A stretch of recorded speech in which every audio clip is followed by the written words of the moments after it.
Bonjour à tous, je m'appelle Mickaël Levrault, je suis interne en médecine et je travaille actuellement dans l'unité de recherche clinique URIS qui dépend de l'UR2CA. Je suis actuellement en deuxième année de thèse de sciences au sein de cette unité de recherche et j'ai le plaisir d'essayer de répondre à cette question en 20 minutes, question qui est très vaste. Docteur, est-ce que mon IRM est normal ou anormal? Ou si on la tourne un petit peu différemment, c'est docteur, quelle est la démarche diagnostique qui vous permet de me dire que mon IRM est normal ou anormal? Alors évidemment, c'est un vaste sujet puisqu'il existe probablement autant de réponses à cette question qu'il existe de compte rendu d'IRM.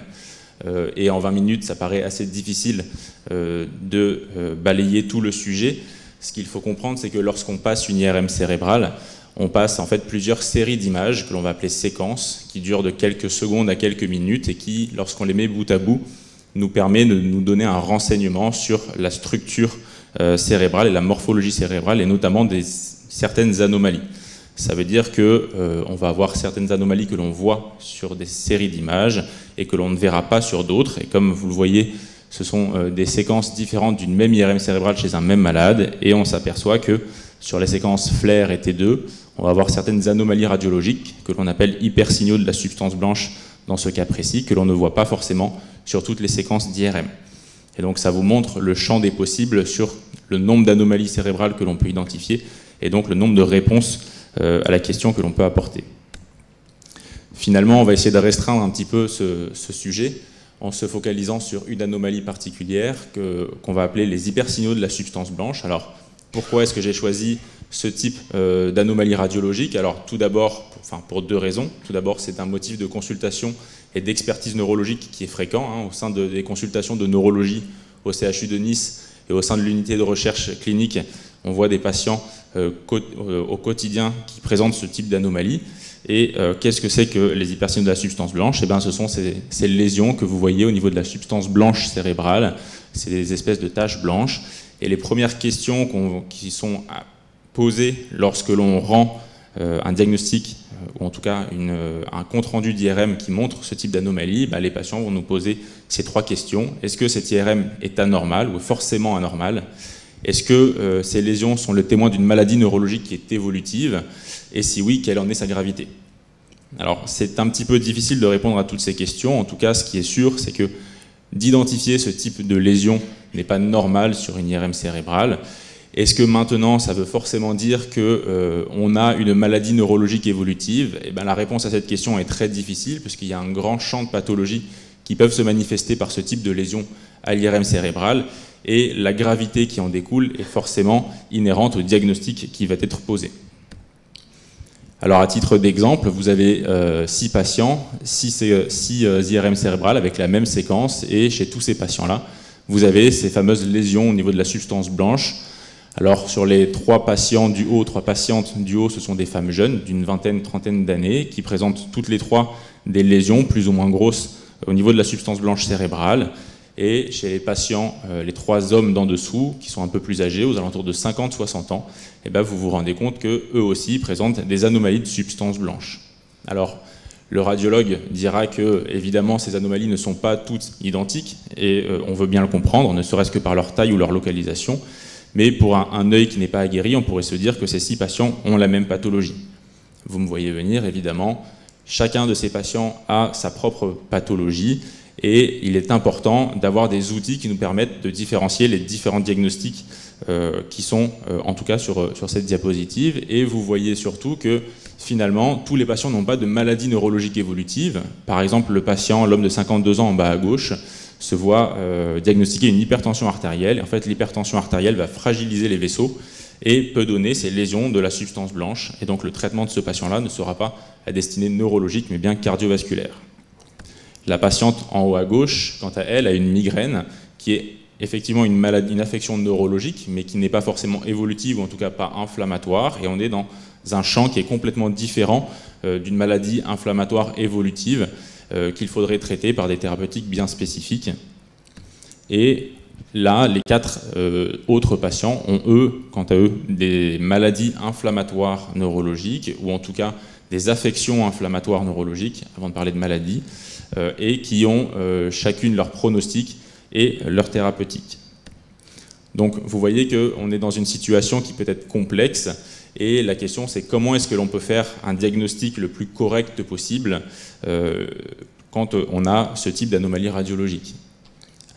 Alors pour répondre à cette question, une mise en situation, 3 patients, 3 plaintes différentes à gauche de la diapositive.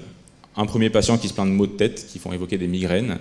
Un deuxième patient qui présente un aspect de névrite optique, c'est-à-dire une baisse de la vue qui est douloureuse à la mobilisation du globe oculaire. Et la névrite optique est un symptôme de maladie inflammatoire qui est assez fréquent. Et le troisième patient qui présente des vertiges et une vision double sur une paralysie complexe des yeux.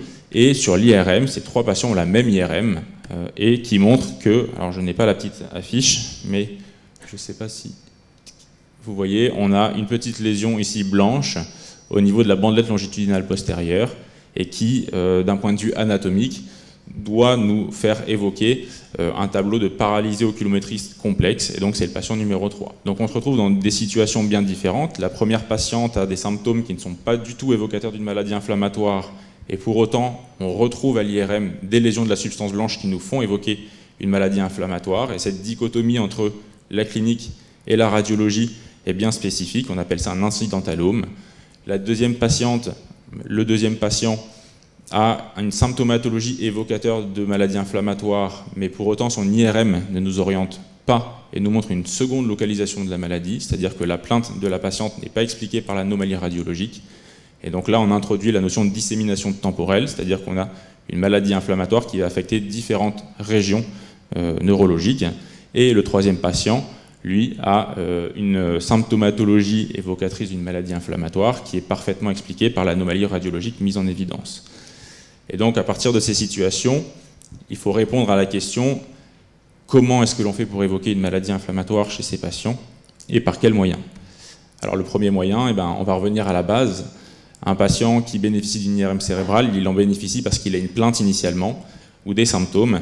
Et donc, l'examen clinique et l'interrogatoire du malade va largement nous influencer dans le diagnostic de ces patients. Et le neurologue va devoir s'astreindre à interroger et à examiner le patient pour savoir différencier les symptômes qui sont d'une origine inflammatoire des symptômes qui n'évoquent pas une pathologie inflammatoire neurologique. Alors, pour faire assez simple, même si ça l'est beaucoup moins en pratique courante, un symptôme inflammatoire est un symptôme neurologique qui va apparaître en quelques heures, voire quelques jours, qui va augmenter en intensité, qui va arriver sur une phase de plateau et qui va décroître en quelques semaines avec une récupération des symptômes qui est plus ou moins complète et qui peut laisser des séquelles. Et en l'absence de traitement, ces lésions évoluent avec des nouvelles poussées qui peuvent venir et donc augmenter le risque de séquelles neurologiques. En règle générale, un symptôme inflammatoire oriente vers une localisation neurologique précise, typiquement la névrite optique qui nous oriente vers une atteinte du nerf optique, la myélite vers une atteinte de la moelle épinière, etc. A contrario, les symptômes qui sont d'une origine non inflammatoire vont débuter alors brutalement pour les causes vasculaires dont nous parlait Barbara tout à l'heure. Un AVC ischémique, c'est un déficit neurologique qui est brutal en comparaison à un symptôme inflammatoire, et tous les symptômes qui n'orientent pas vers une localisation neurologique particulière, comme les maux de tête, ne sont de prime abord pas évocateurs du diagnostic. Évidemment, les choses sont beaucoup plus compliquées qu'il n'y paraît, puisqu'on a des patients qui ont des maladies inflammatoires neurologiques centrales et qui n'ont pas de symptômes inflammatoires initialement, et l'inverse est vrai, on a des patients qui se présentent avec des névrites optiques ou des myélites pour qui on ne pose pas de diagnostic de maladie inflammatoire. Donc, après la clinique, le deuxième élément d'orientation, évidemment, c'est l'IRM en elle-même.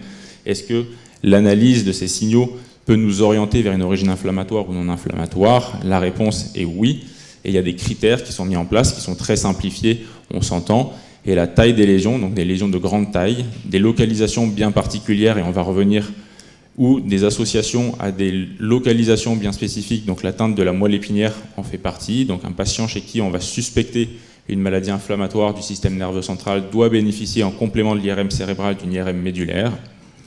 Et il y a plein d'autres critères que je ne détaillerai pas qui nous permettent de suspecter l'origine inflammatoire aux troubles radiologiques présentés. A l'inverse, des lésions de petite taille ou des localisations en substance blanche profonde ne sont pas évocateurs du diagnostic.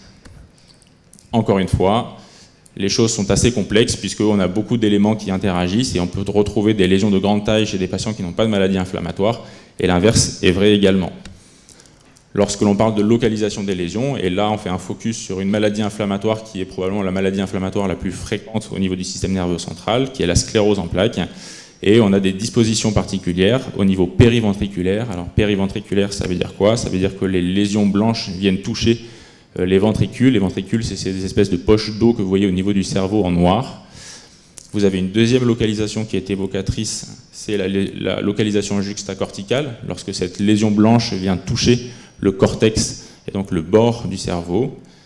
La troisième localisation, c'est au niveau de la fosse postérieure qui recoupe cervelet, tronc cérébral, et notamment une localisation qui est assez spécifique de la sclérose en plaques à ce niveau-là, qui est le pédoncule cérébelleux moyen, et l'atteinte, comme on l'a dit, au niveau de la moelle épinière, et notamment au niveau des cordons postérieurs de cette moelle épinière.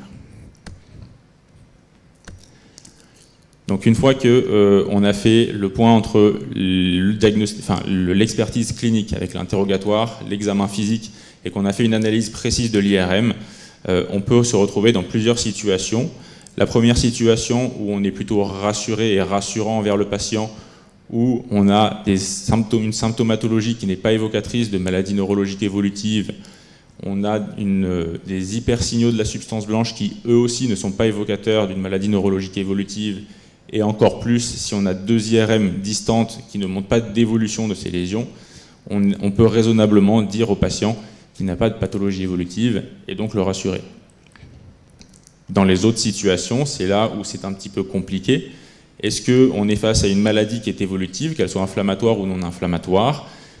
Parfois, avec simplement l'examen clinique et la radiologie, on peut aboutir à un diagnostic, mais dans la grande majorité des cas, il apparaît très difficile de proposer un diagnostic de certitude chez ces patients en se passant d'un autre examen, alors très large lui aussi, qui est la biologie.